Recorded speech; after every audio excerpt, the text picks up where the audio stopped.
absolutely love my bridal shrub. This is a Spiraea prunifolia. I just call it Spiraea.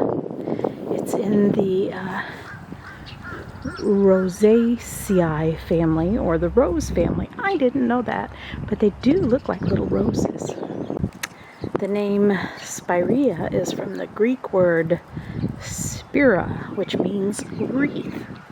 And the name prunifolia references the leaves that are like the genus Prunus, which are flowering fruit trees.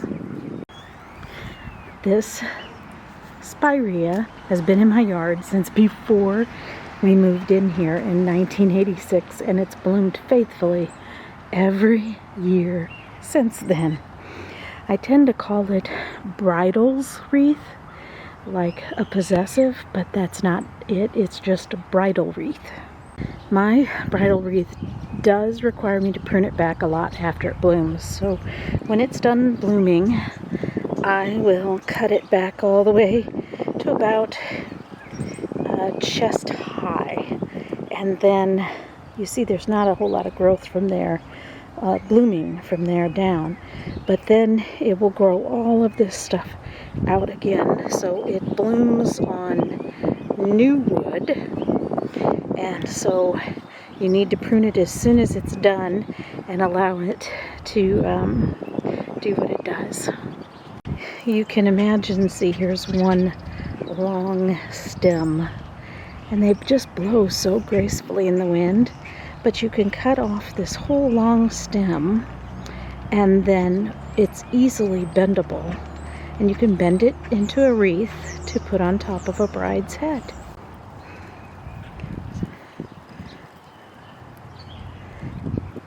I can't get the other end. Kind of like that. Really, really, really beautiful. The shrub, it brings me so much joy year after year.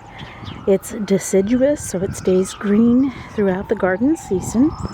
After it's trimmed back, it gets new growth. And the branches are just so graceful. So the branches arch and they kind of flow downward after they arch. And I truly appreciate the beauty of this shrub, but to do so you must get up close and observe the delicate flowers. And the basic cultivar has been around since 1864, making the words old-fashioned very fitting for this shrub. I'm going to try to get up close. In fact, they're so tiny. They're like little bitty rosettes.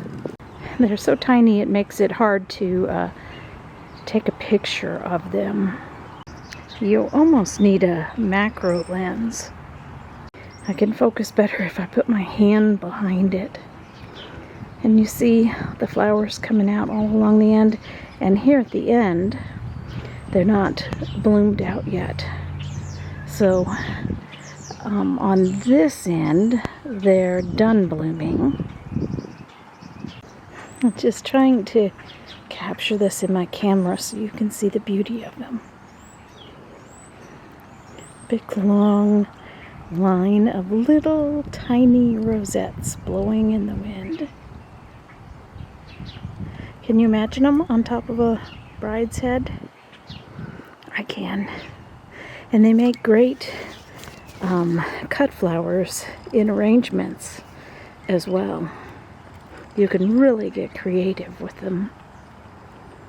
It's so beautiful. But you gotta get up close to really appreciate them. Just come stand with the bush for a while.